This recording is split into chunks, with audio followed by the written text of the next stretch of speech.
ஆகாஷ்வாணி மாநில செய்திப் பிரிவு வழங்கும் செய்திச் சுடர். வணக்கம் நேயர்களே. இன்றைய செய்திச் சுடர் நிகழ்ச்சியில் செமிகண்டக்டர் உற்பத்தி முனையமாகும் இந்தியா என்ற தலைப்பிலான நேர்காணலின் 3வது மற்றும் இறுதிப் பகுதி இடம்பெறுகிறது. இதுகுறித்து நம்மிடம் பல்வேறு தகவல்களை பகிர்ந்து கொள்கிறார் தனியார் கல்லூரியைச் சேர்ந்த கணினி அறிவியல் துறை தலைவர் டாக்டர் ஜெரால்ட் இனிகோ. முதல் 2 பகுதியில் செமிகண்டக்டர் குறித்தும் அதன் தொடக்கம், பயன்பாடு, முக்கியத்துவம், வளர்ச்சி, வேலைவாய்ப்புகள், ஏஐக்கும் செமிகண்டக்டருக்கும் உள்ள தொடர்பு, அதன் வடிவமைப்பு போன்ற பல்வேறு விஷயங்கள் குறித்து பேசணும் சார். இப்ப இறுதி பகுதியில் செமிகண்டக்டர் உற்பத்தி மற்றும் செயற்கை நுண்ணறிவு தொழில்நுட்பத்தில் ஏற்றுமதி வாய்ப்புகள், செமிகண்டக்டரோட அடுத்த படிநிலை, குவாண்டம் கம்ப்யூட்டிங்ல இந்தியாவுக்கான வாய்ப்புகள் குறித்து பேச போறோம். வணக்கம் சார். வணக்கம் மேடம். செமிகண்டக்டர் மற்றும் செயற்கை நுண்ணறிவு தொழில்நுட்பத்துறையில மத்திய அரசின் விரைவான நடவடிக்கை எப்படி பாக்குறீங்க சார்? ஏன்னா செமிகண்டக்டருக்கான நிதி ஒதுக்கீடுக்கு தொடர்ந்து பட்ஜெட்ல அதிக முக்கியத்துவம் கொடுக்கறத நம்ம பாக்குறோம். செயற்கை நுண்ணறிவு தொழில்நுட்பத்துறையில நம்ம வேகமா முன்னேறிட்டு இருக்கிறோம் அப்படிங்கறதுல மாற்று கருத்து இல்ல. அதற்கு உதாரணமா கடந்த வாரம் புதுதில்லியில நடைபெற்ற இந்தியா ஏஐ சம்மிட்டை கூட நம்ம சொல்லலாம். இந்த துறைகள்ல மத்திய அரசின் விரைவான நடவடிக்கையை நீங்க எப்படி பாக்குறீங்க சார்? இது சரியான நேரத்தில் எடுத்த சரியான முடிவு என்பது என்னுடைய கருத்து. நம்மளை சுற்றி உள்ள நாடுகள் எல்லாமே ட்ரை பண்ணிகிட்டே இருக்கிறாங்க. அப்போ அதுக்கும் முன்னோடியாக நம்ம திகழணும் அப்படின்னா நம்மளும் ரெடியாக இருக்கணும் அப்படின்றத கவர்மெண்ட் சரியான நேரத்தில் எடுத்துருக்குறாங்க. இது ஒரு குளோபல் காம்படிஷன். நம்ம வெளிநாடுகளோட காம்படிட் பண்ணுறதுக்கு தேவையான ஒரு ஸ்பீடாக அப்படியும் எடுத்துக்கலாம். இது சரியான நேரத்தில் எடுத்த சரியான முடிவு. Okay sir. செமிகண்டக்டர் உற்பத்தியின் உலகின் முக்கிய முனையமா இந்தியா உருவெடுக்கணும் அப்படிங்கிற நோக்கத்துல அரசு செயல்பட்டு இருக்கிறத நம்ம பாக்குறோம். அதற்கான பல இலக்குகள் வைத்து திட்டங்கள் செயல்படுத்தப்பட்டு வரதையும் நம்ம பாக்குறோம். அதற்கு முக்கிய பங்கு வகிக்கும் செயற்கை நுண்ணறிவு தொழில்நுட்ப வளர்ச்சியில நாம இப்ப எந்த இடத்துல இருக்கோம் சார்? டேலண்ட் வைஸ் நம்ம தான் டாப். வேற யாரையும் எந்த நம்ம நாடுகளையும் இந்தியர்கள் தான் பல முன்னணி நிறுவனங்கள்ல வெளிநாடுகள்ல பணியாற்றிட்டு அது இருக்காங்க. மட்டும் இல்ல, முன்னணியில இருக்கிறவங்களோட நம்ம இந்தியர்கள் கூட இருப்பாங்க. எப்படியாவது அவங்க இருப்பாங்க. அவங்களுடைய கண்டுபிடிப்பு ஒரு சிக்னிபிகண்ட் கான்ட்ரிபியூஷனா இருக்கும். ரிசர்ச்லயும் நம்ம ஒரு குறிப்பிடத்தக்க முன்னேற்றம் அடைஞ்சிருக்கிறோம். அப்ளிகேஷன் இப்போ நம்ம ஒரு ஏஐ எந்தெந்த இடத்துல யூஸ் பண்ணணும் அப்படின்றதுலயும் நம்ம ஸ்ட்ராங்கா இருக்கிறோம். ஸோ அந்த அளவுக்கு நம்ம தெளிவான சிந்தனை உள்ளவர்கள். அதனால இன்னும் மேனுஃபேக்சரிங் மட்டும் நம்மளுக்கு ஒத்துழைப்போட வந்தது அப்படின்னா நம்ம டாப் லெவலுக்கு ஈஸியாக ரீச் பண்ணிடலாம். Okay sir. செமிகண்டக்டர் உற்பத்தி மற்றும் செயற்கை நுண்ணறிவு தொழில்நுட்பத்தில் ஏற்றுமதி வாய்ப்புகள் இந்தியாவுக்கு எப்படி இருக்கு சார்? நிறையவே இருக்கு. நம்ம மேட் இன் இந்தியாங்கிற வார்த்தை மூலமா நம்ம நிறைய சொல்லிக்கிட்டே இருக்கிறோம், நிறைய செஞ்சுக்கிட்டே இருக்கிறோம். அது மூலமா ஏஐ சிப்ஸ் நம்ம மேனுஃபேக்சர் பண்ணி நம்மளுக்கு அயல்நாடுகளுக்கு ஏற்றுமதி செய்யலாம். எம்பெடட் சிஸ்டம்ஸ், ஒரு சின்ன சின்ன காம்பனன்ட்ஸ், ஒரு ஹோட்டல்ல போனோம்னா ஒரு பில்லிங் மெஷின் பார்க்குறோம். இதை எப்படி கனெக்ட் பண்றோம்? நம்ம பஸ்களில் பார்க்குறோம். பஸ்ல கண்டக்டர் அங்க டிக்கெட் போடும்போதே அந்த டேட்டா எல்லாமே சர்வருக்கு போயிடுது. அப்போ அதை கவர்மெண்ட் பண்றது ஈஸியா இருக்குது. அதே போல ஒரு பஸ் ஒரு இடத்துல வருது அப்படின்னா அதுக்கு ஒரு 5 நிமிஷத்துக்கு முன்னாடி இங்க பஸ் வரப்போகுது அப்படின்றத சொல்றோம். ஸோ நம்ம ஒரு கனெக்டிவிட்டி எல்லா இடத்துலையும் பரவலா கொண்டு வந்துட்டு இருக்கிறோம். ஸோ இதுவே நம்ம வெளிநாடுகளுக்கு ஏற்றுமதி பண்ணும்போது அதுக்குரிய பலன் நம்மளுக்கு கட்டாயம் கிடைக்கும். செமிகண்டக்டர் உற்பத்தி, செயற்கை நுண்ணறிவு தொழில்நுட்பத்துல ஏற்றுமதி வாய்ப்புகள் குறித்து நம்ம பேசணும் சார். இப்போ அடுத்ததா இந்த செமிகண்டக்டரோட அடுத்த படிநிலை எப்படி இருக்கும் சார்? செமிகண்டக்டர் இன்னைக்கு அளவில் கணினி துறையில் உள்ள எல்லா பொருட்கள்லையும் இருக்குது. இதோடைய அடுத்த நிலைன்னு சொன்னோம்னா குவாண்டம் கம்ப்யூட்டிங்.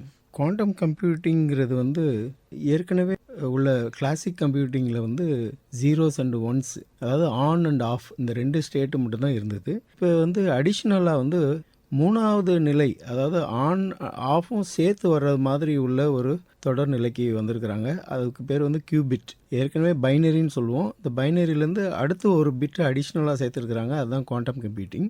இந்த குவாண்டம் கம்ப்யூட்டிங் எவ்வளோ பெரிய வேலையும் ஒரு சொற்ப நொடியில் பண்ணுற அளவுக்கு திறமை உள்ளதாக அமைஞ்சிருக்குது. செமிகண்டக்டரோட அடுத்த படிநிலை குவாண்டம் கம்ப்யூட்டிங் அப்படின்னு சொன்னீங்க சார். இந்த குவாண்டம் கம்ப்யூட்டிங்னா என்ன, அது குறித்து சொல்லுங்கள் சார். குவாண்டம் கம்ப்யூட்டிங்கில் நான் ஏற்கனவே சொன்னது மாதிரி அடிஷ்னலாக ஒரு தரவு அதிகமாகுது. அதாவது 0 and 1 இருந்து மாறி 0, 1, அப்புறம் 3ஆவதாக 0 and 1 ரெண்டும் சேர்ந்து இது வந்து ஏற்கனவே உள்ளதில் வந்து சாத்தியம் இல்லை. ஏன்னா நம்ம ஏற்கனவே பார்த்தோம் செமிகண்டக்டரில் வந்து அதாவது மின் கடத்தி மின் கடத்தா அல்லது எவ்வளோ நேரம். ஸோ இதை அடிப்படையில் தான் வந்து ஏற்கனவே உள்ள செமிகண்டக்டர் தொழில்நுட்பம் ஒர்க் ஆகிட்டு இருக்குது. இப்போ வந்து அடிஷ்னலாக வந்து ரெண்டையும் சேர்த்து வச்சு அந்த 3வது கியூபிட் அதுதான் வந்து அதோடைய ஆரம்ப நிலையில் இருக்குது. இருந்தாலும் வந்து ஏற்கனவே 2019 வந்து கூகுள் குவாண்டம் கம்ப்யூட்டிங்கோடைய அடிப்படையை டிக்ளேர் பண்ணிட்டாங்க. அதன் அடிப்படையில் தான் 10,000 வருஷம் பண்ணுறத 300 வினாடியில் முடிச்சிடலாம் அப்படின்றது தான் வந்து அதோடைய செயல்பாடு. ஓகே சார், குவாண்டம் கம்ப்யூட்டிங் அப்படின்னா என்னன்னு சொன்னீங்க. இதனுடைய வேகம் வந்து எந்த அளவுக்கு இருக்கும் அப்படிங்கிறதையும் சொன்னீங்க சார். ஓகே, இந்த குவாண்டம் கம்ப்யூட்டிங்கோட கண்டுபிடிப்பு தொடக்கம் எப்படி இருந்துச்சு சார்? குவாண்டம் கம்ப்யூட்டிங் இனிஷியலாக வந்து ஒரு தடையால் வந்தது அப்படின்னு தான் சொல்ல முடியும். அந்த கண்டுபிடிப்பு இனிஷியலாக என்ன பண்ணாங்க, நீங்கள் மூர்ஸ் லா அப்படின்றது வழியாக வந்து ஒவ்வொரு தடவையும் இந்த சிப்புகளுடைய சைஸ் வந்து சின்னதாக்கிட்டே வந்தாங்க. ஸோ அப்போ 5 நானோமீட்டர் அந்த லெவலில் வரும்போது அங்கே ஒரு தடங்கள் வருது அப்படின்னா வந்து ஏற்கனவே அட்வான்டேஜஸ்ன்னு சொன்னதெல்லாம் அந்த ஒரு 5 நானோ இதில் வந்து இல்லாமல் போகுது. அதாவது மின் கடத்தியை வந்து அதாவது மொத்தத்தையும் அது ரிலீஸ் பண்ணிடுது. ஸோ அப்போ வந்து அங்கே அந்த ரிலையபிலிட்டி இல்லாமல் இருந்தது. எல்லாரும் ஒரு பெரிய பதட்டத்தில் இருக்கும்போது தான் அது ஒரு அட்வான்டேஜ். அதாவது அந்த வேவ்ஸ் வழியாக அது வந்து வெளியேற்றிடுது, அந்த வெப்பத்தை தாங்க முடியல அப்படின்றத அப்போ கண்டுபிடிச்சது மூலமாக திருப்பி அடுத்த படிநிலைக்கு வராங்க. அதுதான் அந்த கியூபிட். ஸோ வந்து ரெண்டையும் சேர்த்து வைக்கிறது அதுதான் அந்த குவாண்டம் கம்ப்யூட்டிங்கோட ஃபஸ்ட்டு லெவல் ஆக்சுவலாக. அதுவும் வந்து சாஃப்ட்வேர் மூலமாக தான் கண்ட்ரோல் பண்ணுறாங்க. அது வந்து ஒரு ஹார்ட்வேராக இருந்தாலும் அதை சாஃப்ட்வேர் மூலமாக தான் கண்ட்ரோல் பண்ணுறாங்க. எவ்வளவு பேரியர் இருந்தாலும் ப்ராபபிலிட்டி இருந்தாலும் எலக்ட்ரான் போயிட்டே இருந்தாலும் அது வந்து டிஃபெக்டிவ் அப்படின்றத கண்டுபிடிச்சி பிறகு அதை வந்து ஒரு சக்ஸஸாக மாற்றுறாங்க. அதுதான் வந்து இந்த குவாண்டமுடைய வளர்ச்சியில் இருக்குது. அதுக்கப்புறம் சிங்கிள் எலக்ட்ரான் ட்ராப்பிங்ன்ற மெத்தட் மூலமாக இந்த குவாண்டம் வந்து உருவாக்கியிருக்காங்க. அது சிலிக்கன்ல இருந்து அட்வான்ஸ்டு லெவல் அப்படின்னு தான் சொல்லுவேன் நான். ஓகே சார், எதிர்பாராத ஒரு நேரத்தில் குவாண்டம் கம்ப்யூட்டிங் எப்படி கண்டுபிடிக்கப்பட்டது அப்படின்னு சொன்னீங்க சார். இந்த செமிகண்டக்டருக்கும் குவாண்டம் கம்ப்யூட்டிங்க்கும் உள்ள தொடர்பு குறித்து சொல்லுங்கள் சார். ஒரு டிரான்சிஸ்டர் வந்து ஒரு புதிய ஐசிக்கு தொழில்நுட்பத்துக்கு உட்படுத்தி இன்னைக்கு வந்து செமிகண்டக்டராக யூஸ் பண்ணுறோமோ அதே மாதிரி செமிகண்டக்டர் தொழில்நுட்பத்தோடைய அடுத்த படிநிலை தான் வந்து இந்த குவாண்டம் கம்ப்யூட்டிங். ஸோ நான் ஏற்கனவே சொன்ன மாதிரி இது வந்து ஒரு 3வது நிலை அப்படின்னு தான் சொல்ல முடியும். இது ஒரு கிளாசிக்கல் சிப்ஸில் இருந்து குவாண்டம் ப்ராசஸர்ஸாக கன்வெர்ட் பண்ணியிருக்கிறாங்க. அப்புறம் வந்து டிரான்சிஸ்டர்ஸை வந்து எல்லாமே அந்த 3வது படிநிலையை யூஸ் பண்ணுற மாதிரி கியூபிட்ஸாக மாற்றிருக்கிறாங்க. ஏற்கனவே வந்து ரூம் டெம்பரேச்சரில் ஒர்க் பண்ணுற அந்த சிலிக்கான்ஸை வந்து அல்ட்ரா லோ டெம்பரேச்சர் அதோட கம்மியான டெம்பரேச்சராக மாற்றி தான் இந்த அடுத்த 3வது நிலையை கொண்டு வந்திருக்கிறாங்க. ஸோ இன்றைக்கி வந்து இது வந்து ரிசர்ச்சில் இருந்தால் கூட இது வந்து நிறைய அட்வான்டேஜஸ் இருக்கிறதுனால அதுவும் அதோடைய அடுத்த ஏன்னா வந்து செமிகண்டக்டர் எடுத்துகிட்டு இதை தனியாக செய்யணும் அப்படின்ற மாதிரி இல்லை, அதில் இருந்தே சின்ன அடிஷ்னலாக ஒரு டூல் வச்சு இந்த நிலைக்கு கொண்டு வந்திருக்கிறாங்க. இது வந்து சொல்லணும் அப்படின்னா செமிகண்டக்டர் அப்படிங்கிறது வந்து இன்றைய டிஜிட்டல் உலகின் அடித்தளம். அதாவது இன்னைக்கு தேதியில் நம்ம எல்லாமே செமிகண்டக்டரை மட்டும்தான் நம்பி இருக்கிறோம். ஃபியூச்சர் இதுக்கு அடுத்த இதில் வந்து கம்ப்யூட்டிங்கில் ஒரு புரட்சி அப்படின்னா அது குவாண்டம் கம்ப்யூட்டிங்காக இருக்கும். செமிகண்டக்டர் தொழில்நுட்ப வளர்ச்சி இல்லாமல் குவாண்டம் ஹார்ட்வேர் உருவாக முடியாது. அதே போல் குவாண்டம் வளர்ச்சி வந்து செமிகண்டக்டர் இன்னோவேஷனை மேலும் மேம்படுத்தும். ஸோ இதுதான் வந்து இன்றைய நிலை. ஓகே சார், செமிகண்டக்டருக்கும் குவாண்டத்திற்கும் இடையே உள்ள தொடர்பு குறித்து சொன்னீங்க. குவாண்டம் கம்ப்யூட்டிங்கோட வளர்ச்சி எப்படி ரொம்ப அதிவேகமாக இருக்கும் அப்படிங்கிறதையும் சொன்னீங்க சார். குவாண்டம் கம்ப்யூட்டிங்கில் இந்தியாவுக்கான வாய்ப்புகள் எப்படி இருக்கும் சார், அது குறித்து சொல்லுங்கள் சார். நம்ம ஏற்கனவே பேசினது மாதிரி நம்மளுடைய தொழில்நுட்பத்தில் முன்னோடிகளாக விளங்கினவங்க தான் இன்றைக்கி வந்து வெளிநாடுகளில் பயிற்சி செஞ்சிட்ருக்காங்க, அவங்க ஆராய்ச்சி பண்ணிகிட்ருக்காங்க. அதனால் வந்து இந்த செமிகண்டக்டர் மிஷன் மாதிரி அடுத்தபடியாக வந்து குவாண்டம் செமிகண்டக்டர் ரிசர்ச்சும் இந்தியா செமிகண்டக்டர் மிஷனும் வந்து ரொம்ப ஹெல்ப்ஃபுல்லாக இருக்க போகுது. இந்த குவாண்டம் மிஷன் மூலமாக சிலிக்கான் பேஸ்டு கியூபிட் ரிசர்ச் நிறையா இப்போ வந்து ஐஐடிகள்லாம் அதுவும் தனியார் நிறுவனங்களுமே வந்து இந்த ஆராய்ச்சி தொடர்ந்துக்கிட்டு இருக்கு. இது மூலமாக வந்து நேனோ ஃபேப்ரிகேஷன் வரும். அதுக்கப்புறம் வந்து அட்வான்ஸ்டு மெட்டீரியல்ஸ் டெவலப்மெண்ட். ஸோ நம்ம ஏற்கனவே செமிகண்டக்டருக்கு என்னென்ன ப்ராசஸோ அதே மாதிரியான ப்ராசஸ் தான், ஆனால் கொஞ்சம் வித்தியாசமாக இருக்கும் அப்படின்றது தான் இந்த முன்னேற்றத்துக்கு வழிவகுக்கும் என்பது என்னோட நம்பிக்கை. ஓகே சார், குவாண்டம் கம்ப்யூட்டிங்ல இந்தியாவுக்கான வாய்ப்புகள் குறித்து சொன்னீங்க. இப்போ வளர்ச்சியடைந்த இந்தியா என்ற தொலைநோக்கு பயணத்துல செமிகண்டக்டர் உற்பத்தி, செயற்கை நுண்ணறிவு தொழில்நுட்பம் மற்றும் குவாண்டம் கம்ப்யூட்டிங் துறையில இந்தியாவின் எதிர்காலம் எப்படி இருக்கும் சார்? வளர்ச்சி பாதையில் தான் போயிட்டுருக்குறோம். நம்ம கட்டாயம் வந்து டெக்னாலஜி லீடராக இருப்போம் மேடம். ஏன்னா வந்து நம்மளுடைய சோர்சஸ், நான் ஸ்டூடெண்ட்ஸை பார்க்குறேன், ஸ்டாஃப்லாம் பார்க்குறேன், இண்டஸ்ட்ரி பார்க்குறேன், எல்லாருமே முன்முனைப்போடு வந்து அந்த அறிவார்ந்த சிந்தனையோடு எடுத்து அதுக்கு அடுத்த லெவலுக்கு எப்போ போவோம். நாளைக்கு நேற்று இருந்தது மாதிரி நான் இன்றைக்கி இல்லை, நாளைக்கு இருக்க போகிறது இல்லை.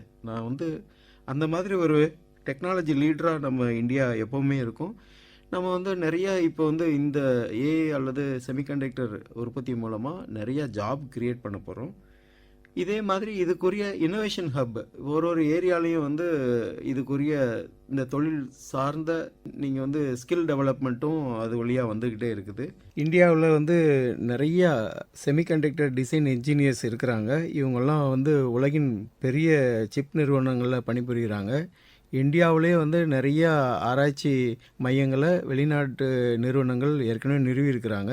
ஏற்கனவே இந்திய அரசு வந்து எம்ஓயு மூலமாக நிறையா வளர்ச்சி பணிகளை மேற்கொண்டு வர்றாங்க. அமெரிக்கா, ஜப்பான் மற்றும் யூரோப்பிய நாடுகள் வழியாக வந்து இதை முன்மொழிந்து எடுத்து சென்றுட்டு இருக்காங்க.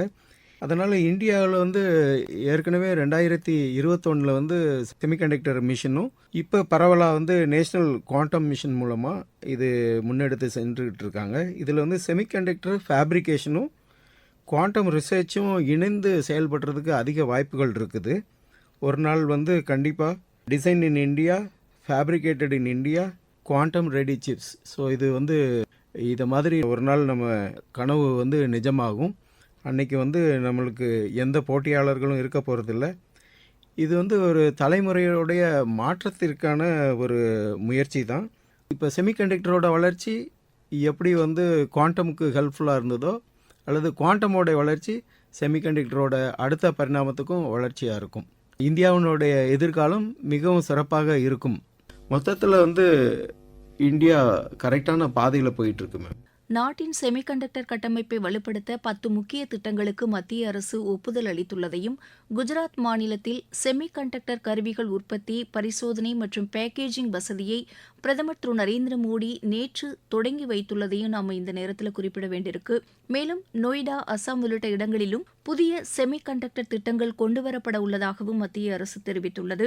அண்மையில் புதுதில்லியில் நடைபெற்ற செயற்கை நுண்ணறிவு தொழில்நுட்ப உச்சி மாநாட்டின் மூலம் இந்தியாவின் செயற்கை நுண்ணறிவு தொழில்நுட்ப திறன் உலக அரங்கிற்கு கொண்டு செல்லப்பட்டதாக நமது பிரதமர் தெரிவித்துள்ளார். செமிகண்டக்டர் மற்றும் செயற்கை நுண்ணறிவு தொழில்நுட்பத் துறையில உற்பத்தி மற்றும் ஏற்றுமதியை அதிகரிக்க இலக்குகள் நிர்ணயிச்சு நாம ரொம்ப வலுவோட செயல்பட்டு இருக்கோம். செமிகண்டக்டர், செயற்கை நுண்ணறிவு தொழில்நுட்பம், குவாண்டம் கம்ப்யூட்டிங்ல இப்ப எந்த நாடு கவனம் செலுத்துதோ அந்த நாடுதான் மிகப்பெரிய வளர்ச்சி அடையுங்கிறதையும், உலக அளவுல பொருளாதார ஆதிக்கம் செலுத்தும் அளவுக்கு உயர முடியும் என்பதையும் அறிந்த நமது மத்திய அரசு பல்வேறு திட்டங்களை, இதுவரை யாருமே செய்ய முடியாத திட்டங்களை இந்த துறையில நம்ம அறிவிச்சதோட மட்டுமல்லாம செயல்படுத்திட்டு இருக்கோம். இதுல வெற்றியோடு வீறுநடை போடுகிறோம் என்பதை பெருமையாக சொல்லலாம். நிகழ்ச்சியில் பங்கேற்று பல்வேறு தகவல்களை வழங்கியமைக்கு மிக்க நன்றி சார். நன்றி.